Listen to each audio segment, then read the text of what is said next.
뭐 전공으로 이렇게 하시는 데는 몇 군데나 있습니까? 우선 아쉽게도 제가 알기로는 43개 국가대학 중에 10개 정도 됩니다.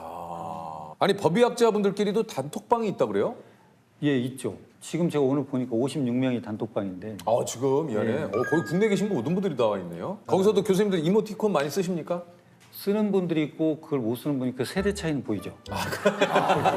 쓰십니까? 저는 가장 기본적인 걸 쓰고 있습니다. 어떤 거 쓰세요? 그 빵빠레 날리는 거 보면 누가 어디 뭐 상탔던 빵빠레 한번 날리고 뭐 그런 정도지. 그 우리 교수님은 좀 법의학자가 되신 계기가 좀 있습니까? 저는 조금 독특해요. 제가 이제 80년대 학번인데 그때는 뭐 강의실에 이렇게 붙어 있기는 좀 어려운 시국들이 많아서 이제 유월항쟁도 있었고 그래서 그런 때 이제 아무래도 학생운동을 하고 변혁을 해보려고 하다가 89년도에 이제 광주에 조선대학교 이철규라는 민주조선 편집장이 있었어요. 국가보안법 소개 중이었는데 갑작스럽게 유원지에서 사망한 채 발견이 됩니다. 수배를 받고 있던 조선대학교 학생이 변사체로 발견됐습니다. 조선대 교지 민주조선 사건과 관련해서 경찰의 수배를 받고 있던 조선대학교 이철규 군이 수원지에서 숨진 채 발견돼 검찰과 경찰이 수사에 나섰습니다. 광주지방검찰청은 이철규 군의 사체가 발견된 지 21일째인 지난 5월 30일 이 군이 검문 토주 중 추락 익사했다고 최종 수사 결과를 발표했습니다. 검찰은 이 군이 지난 5월 3일 밤 10시 12분쯤 광주시 청옥동 제4수원지 청암교에서 경찰의 검문을 받자 산속으로 도주해 숲속에 숨어 있다가 청암교 아래 석축소단 급커브 지점에 이르러 음력 금은밤의 어두운 상황에서 수원지에 빠져 익사한 것이라고 밝혔습니다. 그러나 이 같은 수사 결과는 경찰이 검문 도중 이 군을 놓쳤다는 가정에 기초하고 있는 것이며 그리고 부검 과정에서 드러난 문제점들에 대해 객관적이고 구체적인 증거를 제시해야 가능합니다.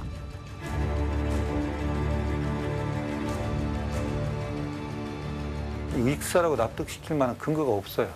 고도의 부패로 인해서 사인은 불명임을 하고 먼저 전제를 하고 비록 부패가 진행됐지만 여러 장기에서 플랑크톤이 검출돼서 생전에 입수했을 가능성은 나름 인정된다. 아마 그 죽음을 제가 그때 경험하지 못했다면 아마 국가대학을 졸업하지 않았을 수도 있어요. 실은 정말 뭐 망치로 맞은 것 같았어요. 이 길 가야겠다, 이렇게 가야겠다. 앞으로도 많은 의문사가 있을 테고 많은 죽음들이 있을 텐데 꼭 그런 학생운동이 아니더라도 우리 죽음에 대해서는 왜 접근하지 못할까? 다 살아있는 사람들의 건강을 더 증진시키고 생명을 연장하는 건 좋은데 죽음에 있어서 건강성 지표는 누가 챙길 것인가 싶어서 그러게 이제 그때 결심하고 지금까지 하고 있으니까 저는 행복한 사람이죠. 꼭 하고 싶었던 일이고 누가 잘하는 일이라고 행복한 사람이죠. 그럼 지금은 직업에 대한 만족도가 굉장히 높으시네요. 높죠, 저는. 제가 행복한 표정과 뭔가 잘 사는 표정을 했을 때 법의학이 정말 재밌나 이런 생각을 한다니까. 아니 저는 진짜 아니 실제 이렇게 법의학 수업을 하게 되면 실제 사건을 접할 일이 굉장히 또 많을 것 같아요. 그렇죠. 그렇게 이제 뭐 사례 보면서 자기들이 눈이 열렸을 때 굉장히 재밌어하죠. 근데 그게 거의 별똥별 수준으로 싹 사라집니다. 그 사람을 잡으려고 하는 순간에 찰나의 순간에 왜 그러죠? 야 이거 왔구나. 근데 이제 그걸 놓치죠. 그래서 제가 톰 소어의 작전을 씁니다. 어떻게 씁니까? 톰 소어가 이제 이모한테 페널티를 먹었잖아요. 페인트 칠하라고. 맞아요. 지나가는 친구가 야 뭐야 했더니 너 벌 받는구나. 아니야 이게 얼마나 재밌는 건데 넌 함부로 못해. 나 좀 하면 안 돼. 안 돼. 이거 나만 해야 돼. 막 자꾸 하니까 장난감 갖다 줘. 뭐 하면서 이제 그 페인트 장사를 칠을 하죠. 장사를. 네. 그러니까 네가 법의학을 한다고 해서 저는 넘어가지 않죠. 그럼요. 저는 관심이 없는 척하죠. 어. 학생들한테. 너 정도는 안 돼, 법의학이. 그 정도 관심은 수태 매년 있었어. 찾아온다고 아유 의대 졸업하고 또 찾아온다면 인턴 마치고 또 찾아오면 전문의 좀 따고 그렇게 예의 부리도 전문의 따고 나면 또 떠나버리고 없어요. 그때는 나도 스구리아스가 되니까 계속 자신감이 생겨가지고 제 이제 바로 밑으로 그 법의학 교수가 한 분 더 계세요. 그분도 이제 제자 노상재 교수님이라고 계시는데요. 저처럼 돌연변이 혼자 커갖고 온 학생이에요. 어느 날 찾아온 거예요. 3년 차 때. 꼭 하고 싶다고 그래서 손을 잡았죠. 잘 왔다. 그리고 정말 부자나 또는 뭐 화려한 자리는 아니더라도 행복한 인생 같이 살 수 있다 우리. 같이 공유하면서. 외롭지 않고. 그리고 우리는 행복한 일만 남아있다. 우리는 행복한 일만 남았다. 이게 지금 뭐 막 이렇게 인기 있는 과들을 하잖아요. 그러면 그 과는 언젠가는 떨어지는 일밖에 없어요. 아, 예. 근데 법의학은 더 낮을 데가 없어요. 그러니까 언젠가 올라가겠죠. 이게 제 생애 때가 아닐 수 있어요.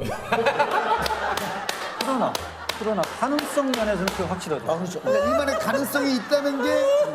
근데 실은 노상재 교수 앞에 3명 정도가 법의학을 하겠다고 했다가 있었어요. 안 했어요. 선배들이 누가 한다고 그러니까 본인이 감히 얘기를 못 꺼내고 있었던 거예요. 저는 그 숲에 가려서 못 봤던 보석이죠. 이들이 싹 사라지고 나니까 보석이 혼자 남았던 거예요. 야 표현이 좋으시다. 아니, 그분을 위한 찬사는 뭐든지 해야 되죠. 아니 그 좀 교수님도 직업병이 뭐 아까는 뭐 이런 거 얘기했지만 뉴스가 어디선 사건이 났다는 소리 귀신같이 잘 들으신다고. 직업병 제가 좀 약간 난청이 있거든요. 그래서 집사람이 부르면 잘 안 들려요. 아, 저도 그래요. 그러시죠. 근데 저희도 이상하게 사고, 살인, 사망 이런 단어에 굉장히 익숙해요. 예민하시고. 그러니까 어딜 가다가 뉴스에 그게 좀 그냥 반사적으로 보고 제가 용산역을 자주 이용하거든요. 근데 용산역 그 모니터에는 소리가 나오지 않아요. 맞아요. 근데 어디서 사망 소리가 들리는 거예요. 그러고 보니까 뉴스가 그렇게 나와요. 희한하게 그런 일도 있어요. 어느 날 느낌으로 갑작스럽게 오는 일들이 있어요. 뭐냐면 그 지리산 일주도로가 있거든요. 옛날 90년대 때 누군가가 잠깐 소변이면서 이제 차를 받쳐놓고 소변을 보는데 저 밑에 유기된 시신이 하고 있었던 거예요. 그래서 이제 그게 이제 저희한테 부검을 오게 됐죠. 도대체 이 사람이 어디에 있었냐? 누굴까? 누굴까 있어. 그래서 치과 기록을 그일 때 남원, 뭐 임실, 순창 다 경찰들이 찾으러 다닐 텐데, 근데 그 형사가 갑작스럽게 테이블 있죠? 거기에 보면 옛날에 저 행방불명된 미아 찾기, 우표코기를 한 50명 정도 이렇게 놓는 게 있었어요. 예. 옛날에. 그날 지쳐서 딱 앉았는데 그 많은 숫자 중에 한 애가 보이는 거예요. 갑작스럽게. 88 올림픽 때 찍었던 이 태극기 이거 하는 그 사진이 눈에 띈 거예요. 근데 우리가 실종자를 찾으려면 맨 마지막에 찍었던 사진을 제출해 줘야 돼요. 가장 가까운 시간. 가장 마지막에 찍었던. 그럼 나이를 보니까 24살 되는데 8살 때 사진이 제출된 것이 보이는 거예요. 그 사진이. 자기는 이 애 같은 거야. 그래 올라오면. 직감적으로요? 네, 그래 올라와요. 그 엄마를 만나고 아버지는 별거 중. 아버지가 이 애를 데리고 있는 걸로 돼 있었는데 아버지가 이제 실종신고를 내고 아버지가 그럼 왜 사진을 그걸 냈느냐 대답을 않고 말을 안 해요. 그래서 엄마가 협조해줘서 유전자 분석을 그러니까 그 친구가 맞아요. 그러니까 어떤 때는 대신 빙의하듯이 이렇게 얘기하는 것도 있고. 아니 그럼 그분은 어떻게 되신 거예요? 실종되시고 어디 다른 데 수용되시다가? 아버지에 의해서 이루어진 사건이에요. 그게 아버지가 이제 데리고 있다가 그렇게 하고 이제 그것다 지리산에다가 이렇게 한 거죠. 근데 이런 사건도 있었어요. 광주 국과수에 있는데 뭐 경기도 경찰서에서 부검 의뢰가 오는 거예요. 봤더니 1년 전에 사망한 사람을 광주 시립묘지에 매장을 해놓은 시신이 있는데 이거를 파서 부검을 해야 된다는 거예요. 근데 사건은 뭐냐면 어떤 남자가 경찰에 가서 신고를 했어요. 자기 고향 후배하고 자기 부인하고 공모에 자기를 죽이려고 하는 것 같다. 그래서 이제 경찰이 이렇게 뒤져보니까 둘이 내연 관계인 건 맞아요. 근데 그 둘을 따로 죄수의 딜레마 게임 있죠. 분리해가지고 죄수의 딜레마 게임. 서로 자백하는 것이 가장 유리하거든요. 그래야 선처를 받으니까. 뭐 그렇게 해서 결국은 이 여성분 입에서 뭐가 나오냐면 저 남자는 더 나쁜 놈이다. 1년 전에 자기 와이프를 죽이고 보험금을 탄 놈이다. 그 1년 전에 사망한 부인이 이제 광주에 묻혀 있는 거죠. 그래서 이제 부검을 하러 가요. 그분은 어떤 거냐면 남편은 조수석에 탔고 돌아가신 부인은 운전을 했어요. 근데 웅벽 옆에 를 들이받고 부인은 머리를 다치고 남편은 다리를 다쳐가지고 입원해 있는데 남편이 갑자기 부인이 머리에 피를 흘리고 있는데 이분을 데리고 응급실로 내려오는 거예요. 입원이 중이었는데. 그래서 이제 응급실 의자가 보니까 이 두피가 찢어져 있고 피 나고 갑자기 뇌출혈이 심해져서 사망을 했어요. 그러니까 원인이가 교통사고로 돼가지고 이제 보험을 탔던 거예요. 그래서 부검을 하는 거죠 이제. 근데 묘에서 파서 수위 벗기고 뭔데 실압파라는 건 부패나 육탈이 되지 않고 습한 환경이 있으면 마치 밀랍처럼 돼 있어요. 그러니까 그 형태를 그대로 유지해요. 근데 딱 처음에 보니까 두피 두정부, 머리 꼭지 부위가 꼬매져 있어요. 근데 뭐냐면 자기가 이 부인을 세면대에다가 휠체어 태워서 시스라고 데려다 놓고 자기 잠깐 옷가지를 갔는데 와서 보니까 쓰러져 있더라는 거예요. 그래서 데리고 내다녔다는 거죠. 딱 보니까 두정부면 휠체어에 있는 사람이 쓰러지면 어디를 다쳐야 되겠어요? 머리를 다친다면. 뒤, 옆, 이마. 근데 여기는 안 돼요. 그렇죠. 이건 다이빙을 해야 되거든. 그렇죠. 그렇겠죠. 부위가 안 맞는데 그리고 다시 이제 조심스럽게 보니까 두개골에 구멍이 나 있어요. 두개골에.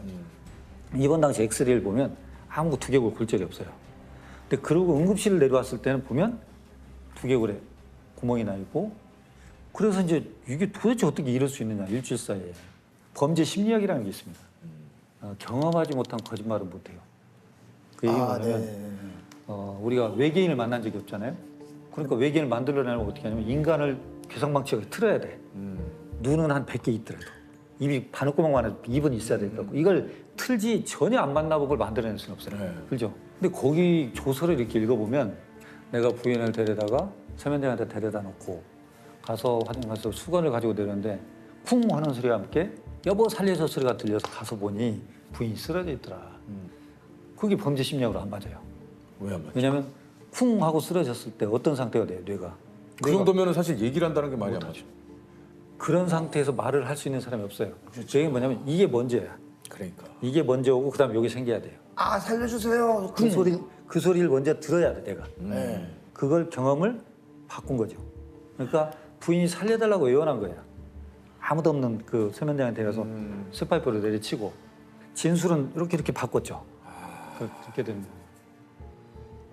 그런 것도 있고. 야, 그 진술서만 봐도 그 안에 뭔가 네, 그 좀 부검감정서를 쓰기 힘들 때도 좀 있으시다고 그래요. 그렇죠. 왜냐하면 이제 어떻게 보면 어린애들을 할 때는 참 가슴이 아프시죠. 아프죠. 힘들죠. 왜냐하면 이 사람의 운명의 끈이 얼마까지인지는 모르죠, 우리가. 그러나 참, 그것이 이보다는 길었을 거라는 생각을 하니까 그런 부분이 좀 안타깝고 며칠째 학교를 안 나오는 애가 있었어요. 그러니까 담임선생님이 신고를 했고 밖에 신문이나 우유가 쌓여 있고 그래서 경찰이 시정자한테 따고 들어갔죠. 그러니까 복도 쪽에 있는 방에는 초등학교 5학년 애가 목 졸려 살해당해서 가지런히 침대에 누워 있고 안방은 햇볕이 들어오는데 이불을 걷어보니까 칼로 찔려서 살해당한 엄마가 부패된 채로 있고 화장실을 보니까 아버지가 이제 목을 맸어요. 현장 사진을 찍고 뭐 이렇게 하는데 갑자기 그 누워있는 5학년 위에 본 벽에 그 당시 동시 경연대 같은 거 해가지고 상 타면 판넬로 이렇게 했었잖아요, 옛날에. 거기 이 애가 가을이 되면 나무는 너무나 이쁘다는 거예요. 형형색색 아름다운 옷들을 입고 있으니까. 그런데 내가 더 이뻐, 아니야 내가 더 이뻐 이렇게 서로 다투다 보니까 그 아름다운 옷들이 떨어진다는 거예요. 낙엽이. 낙엽이 시인이가. 그리고 또 야, 이런 시인이. 근데 이게 저도 무지하다는 것이 언제 알게 됐냐면 정신과 선배가 그 얘기를 해요 저한테. 그건 그런 시가 아니라는 거예요. 아니에요? 그 애는 SOS를 보내고 있었다는 거예요. 왜냐하면 겉으로는 평온해 보이지만 지금 우리는 내부적으로 갈등이 많습니다. 우리 집은. 엄마 아빠가 싸우고 이것이 뭐. 자기도 모르게 시가 이렇게 그렇게 써지는 거예요. 시가. 그래서 이게 참 우리는 얼마만큼을 더 노력하고 더 생각을 해야 될까. 이게 나 지금 조금 전에 소름이 돋았네요. 그런 거예요. 그래서 저도 그냥 얘기하신 대로 이게 참 시적으로 그렇죠, 너무 그렇죠. 네. 멋지게 표현을 했다.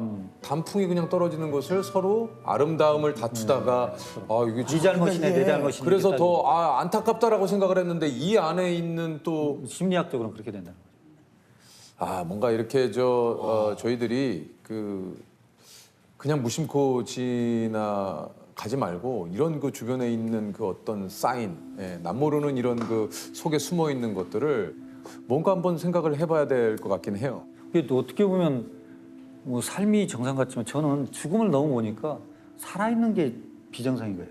왜 우리가 살 수 있을까?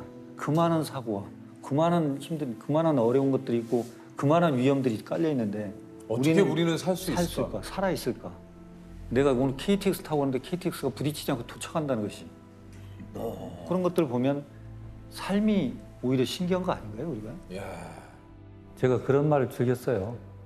누군가에게 일어날 수 있는 일은 누구에게나 일어날 수 있다.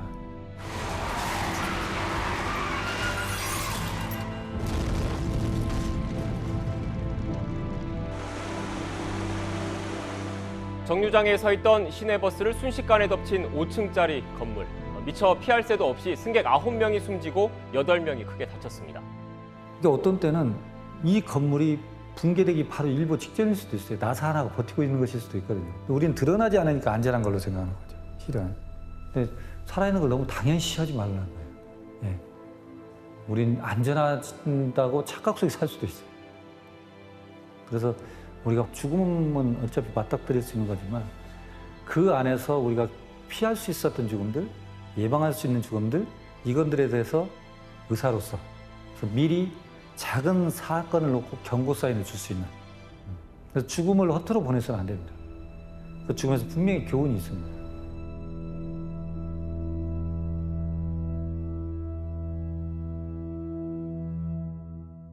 교수님 밸런스 게임 이제 둘 중에 하나만 선택해 주시면 됩니다. 강의 시간에 자는 학생, 강의 시간에 떠드는 학생. 전 자는 학생한테 더 점수를 줘요. 왜냐하면 저 학생은 수업 시간에 자는 게 아니에요. 자면서도 수업을 듣는 거예요. 자면서. 너무 감사해요. 야, 이 교수님 수업이 인기 있는 이유가 있네요. 난 그래서 감사해요. 네. 그리고 중요한 건 진도는 그 학생한테 맞춰야 돼요.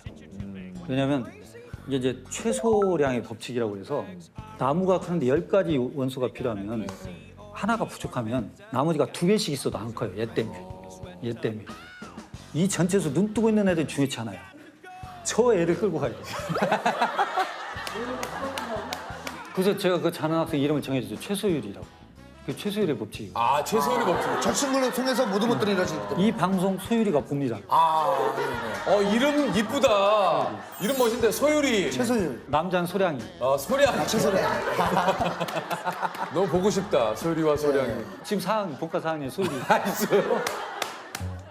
안녕하세요. 저는 전북대학교 의과대학 의학과 4학년에 재학 중인 최소율입니다.